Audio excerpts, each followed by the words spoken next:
Marlene, you had your hand up. Would you say that somewhere between verse 30 and 31, in the heavenlies, Michael is standing up?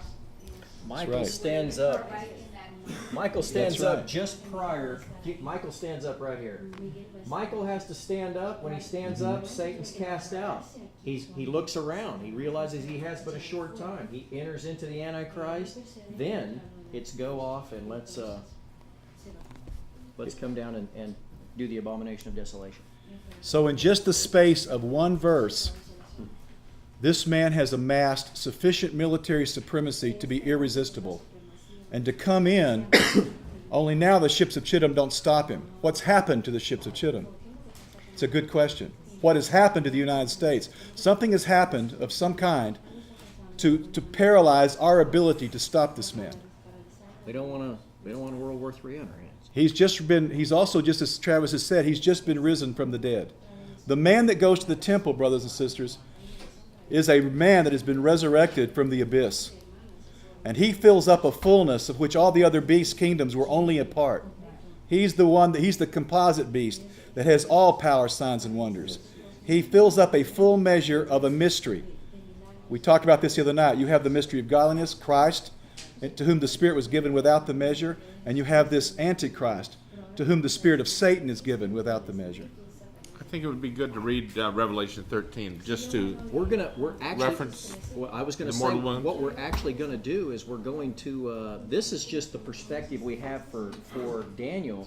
We're going to go back and look at it from the Book of Revelation in just a second. All I wanted to do was to get to the point where you could.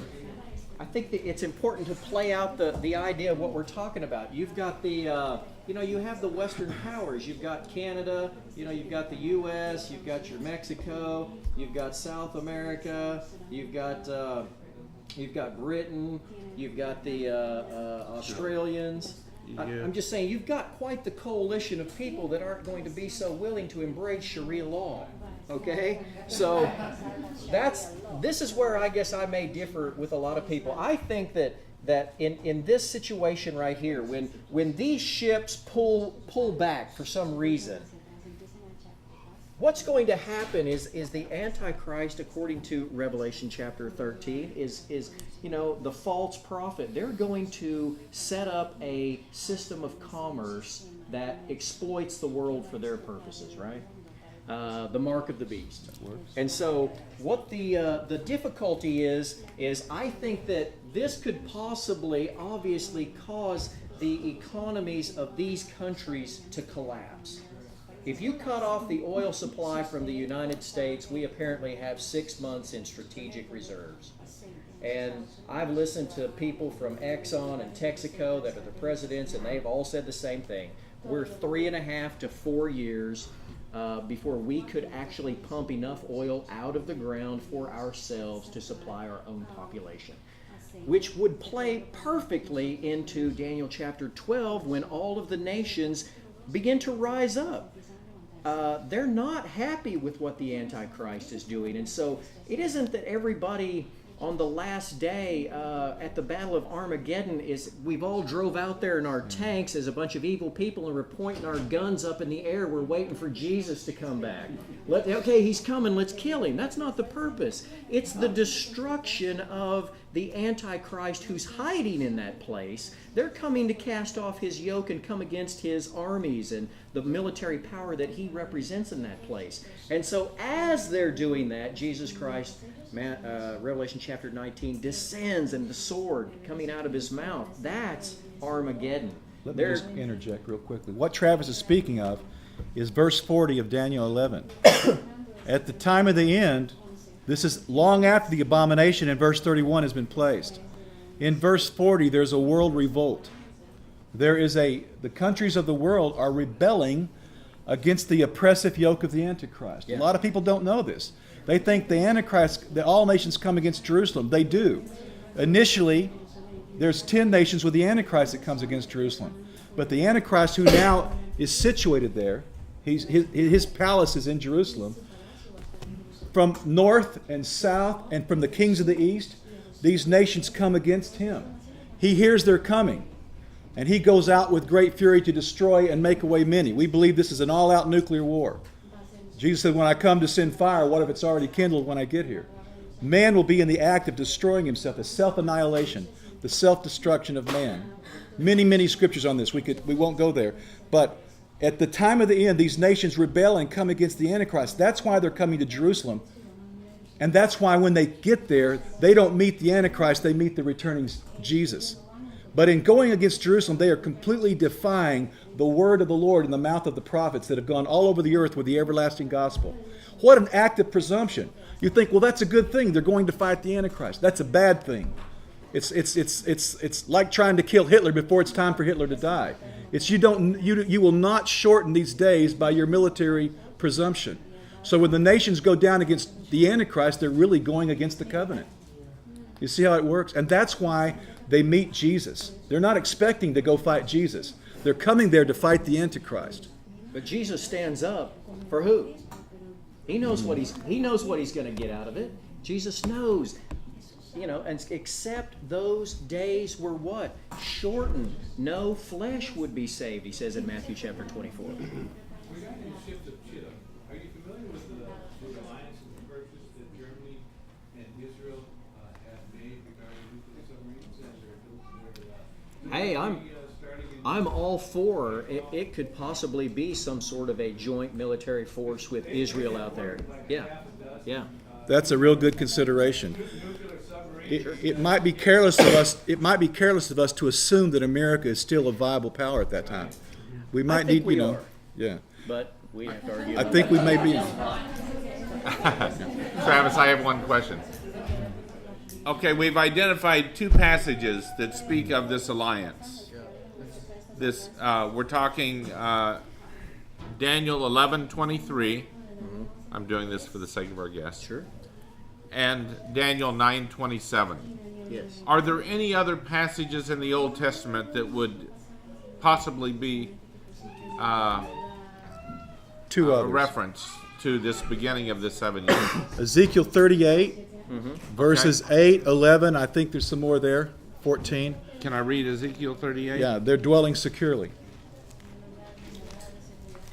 And then, of course, Isaiah 28. That's what I was going to say. Yeah. The beginning of the 7 years according to Ezekiel 38. You talking verse 10? No, 8. Verse 8. Ezekiel 38, verse 8. After many days you will be summoned. In the latter years you will come into a land that is restored from the sword, whose inhabitants have been gathered from many nations, to the mountains of Israel, which had been a continual waste. But its people were brought out from the nations, and they are living securely, all of them. That's the current regathering of Israel. And yes? that's also in verse 11 and verse 14. They're dwelling securely.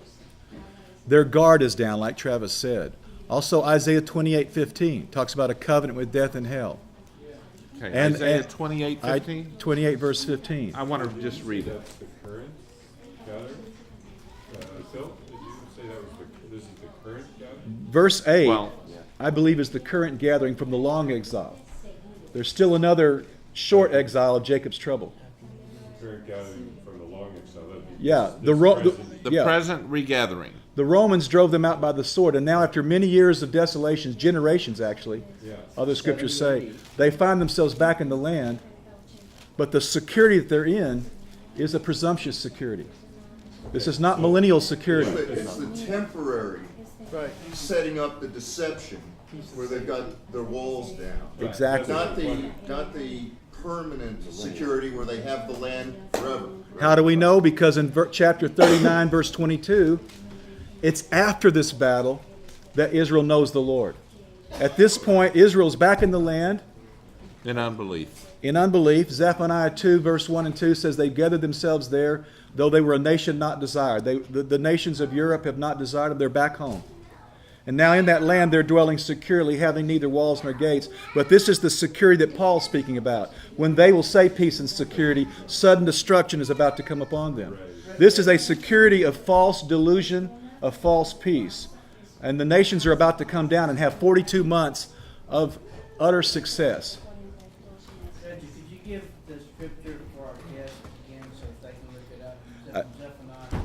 Zephaniah chapter 2, verses 1 and 2. Speaks of the regathering together as a nation in unbelief. Jeremiah Gather 30, yourselves verse 3. together, it says. Jeremiah 30, verse 3. They're gathered back before Jacob's trouble in verse 7. There are other scriptures, but I think the other scripture we wanted to look at now that fills God is Isaiah 28, verse 15. Okay, let me read. Isaiah 28, verse 15. And I'm just so concerned that we're doing this line upon line and clearly so that everybody can understand as they take notes. Okay. It'll be very clear. Just really do get in touch with me. It's all spelled out. Isaiah 28, 15. No, I'm just saying, you can have a handout to look at and study for yourself. But you have said, we have made a covenant with death, and with Sheol we have made a pact. The overwhelming scourge will not reach us when it passes by. For we have made falsehood our refuge, and we have concealed ourselves with deception. So they're tricked into this agreement, it sounds like, yes? Yes. Yes. In fact, the prophet rebukes the scornful men who rule Jerusalem, because they say, and why are they saying this? They say the overflowing scourge, which is the language of the trotting underfoot, it won't come to us. Now, why are they saying that? Because witnesses, watchmen on the wall, who stammer, that's Hebrew idiom for another language, another tongue. It's a Gentile. Gentile witnesses are telling the Jews that all hell's about to break loose, and they're saying, no, we're in the land. It's security. It's time for Messiah. Our sacrifice is returned. Probably Jews will be coming from everywhere. And they'll put the word away from them. But it says it will come, and morning by morning it will pass over. And so you should read sometime when you have time, Isaiah 28. And the message that's coming to them from these Gentile witnesses, or from a tongue of a stammer, however you want to understand that. I believe that we can show in Deuteronomy that's a Gentile. Gentile witnesses are coming to them with a message that's here a little, there a little, just what Phil just said. It will be shown to them out of their own Old Testament, and they will reject this witness because they will say, when it comes, it will not happen to us. But the prophet says, oh, but it will come, and it will expose your hiding place. It will uncover you, and it will flow over you. How much of the church is giving that message today to Israel? Boquito. No, what I'm saying is, how much of the church is telling Israel, this is your final return. Nothing bad is going to happen to you. God is going to protect you. Comfort my coronating before the time. Yes. Comforting before their warfare. Well, hey, And let me read Daniel 11:23 again. After an alliance is made with him, he will practice deception. So we're talking about deception. We're talking about Gotta get something in before you go to Revelation. Just intrigue. get one thing in before you go to Revelation. It's Julie. Just looking at it, I don't see in 21, 22, 23, anything that has to happen before belief. Like, doesn't seem in current events. 21 and 22 is not in chronological order. 22 introduces the... But from 23 on, 23 now has established the chronological order. It starts with after the league. The key preposition is after. My statement is, from where we are today, like, I don't know, September 25th, I don't see any obstacle to verse 23 happening. You don't see any obstacle? Well, they just said they're not going to recognize the state of Israel. No, I mean, did anybody understand? I think she's asking. You're saying we're there. What is the event? We're there. I don't see any. Oh, that this could just happen right away? There's no sacrifice. Well, you have to understand. Now, we're going to get to this later in Daniel 11 here. Don't buy your white sheet yet. No, I'm not doing a white sheet. I just was saying, he was saying, oh, well, they have peace and security, but from what I'm hearing, this was They're not in security They're now. not quite there. They're close, very close. No, they're going to say peace and safety. They're going to feel like they're, you know, the word home free. Now, why they're doing that is because they've been given a security. And they're in a bargaining position at this time. And they have the third temple. And you have to understand what's going to have to happen, Julie, what's going to happen for the whole Islamic world to sit quiet while the Jews build a temple on, what's the name, Harim, whatever it is, Al-Sharif. Al-Sharif. Right now, that would bring the whole 4 billion strong Islamic world down on their head. Something big's got to happen. If anything's against all odds, it's about a Jewish temple and a renewed sacrifice in that place. It's very tempting to spiritualize that. But in comparing Scripture with Scripture, it won't let us do it. Also, So you've got some other issues that I think have to really be resolved, and that is, you know, the original covenants that were cut for peace, the original peace treaties that were made with Egypt by Sadat and Begin, and then you have, you know, King Husseini. He's passed away. All of these people are halving Bashar al-Assad. I mean, his father, toward the end of his life, was wanting to enter into, you know, but he never did it. Lebanon. King who knew like Joseph. I'm just saying, there are those guys. That's where I think this could possibly be a much larger. You know, this is a regional issue. People are tired of dealing with it, and they want something. Please do something to get us out of the news every day and stop all of the bombings on the buses and everything. Let's come together and put this to rest. It's totally deceptive, though. The covenant that we're speaking about is in verse 28 and 30. It's called the Holy Covenant. In chapter 9 of Daniel 27, some translations say he makes a firm covenant. That's not the best translation. He confirms the covenant, the holy covenant, not just between him and Israel, but with many. It's careless of us to suppose that the many only means between the Antichrist and Israel. I believe it's probable, certainly possible, that other nations are involved in this peace pact. You very well may know who the Antichrist is at that time, but even if it was possible that you wouldn't even know who he was among the many, you would know this peace settlement. And how would you know it? Because on the divine side, it's holy. It's a recognition of Israel's right to exist, the very thing that they're not recognizing now. The Arab world will never call this holy, but in God's side, it is holy. God knows the treachery of their heart. But what has this permitted, brothers and sisters? Get this now. Whatever this covenant is, whatever this peace league is, whether you understand it as a covenant that he makes or as the holy covenant that he confirms, which I prefer.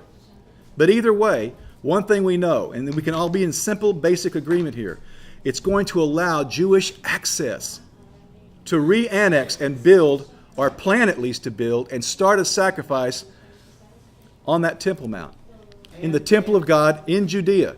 That's big. That's not about to happen without some major shifts in the world. And the illusion that whoever brokered this agreement is a peacemaker. He's a good guy. Yeah, well, he appears to be a peacemaker, but he's not someone that Israel's completely trusting in. I'm so glad you brought this out, Paul. We talked about this in our room. This is someone that is standing between a hostile Islamic world that he's soon going to be able to utilize against Israel.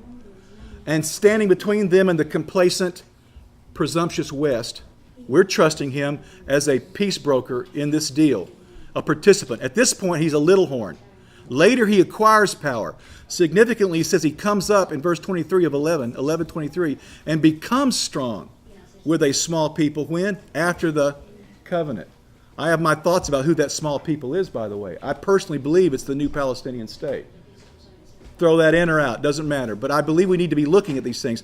It's okay to make an educated guess, as long as we're not saying, "Thus saith the Lord." It's good for the saints to look at this. Put it on the table. It's not vain. If But any of part you of all this- go out and say we said it, Part Yeah. of this agreement I'm is, not saying it. I'm saying consider it. I'm saying it could be. But this agreement's going to permit the Jews to start their sacrifice. That, brothers and sisters, is pretty unmistakable. That is not going to be done in a corner. The reason it's not is because God's about to judge the whole earth. This is going to make the nations very culpable, very responsible. And remember, God's calling this a holy covenant in verse 28 and 30. Now, unfortunately, many of the theologians, there's wonderful exceptions. There's brothers that have written years ago that see it like we see it. But for the large part, most of this is put back in antiquity. It's thought to be Antiochus Epiphanes, who invaded the Holy Land from Syria in 165 BC. Antiochus Epiphanes. So tell me, this agreement that is made, this alliance that we've found 4 passages that speak of it. It's hidden. Isn't it going to allow a guy with a measuring rod in his hand to go forth and somebody says, let's measure the temple of God? In Revelation 13? It's 11. 11, is it? Yeah. Is Yeah. that part of that agreement that allows the freedom for I think that's exactly what it's talking go about. and measure the temple? Leave out the court which is outside. Why? It has been given to the Gentiles. A compromise. That's where you got the Dome of the Rock. It's been given to the Gentiles. And what is it? They shall tread the city underfoot 42 months. The owners of the dome. Yeah. Yeah.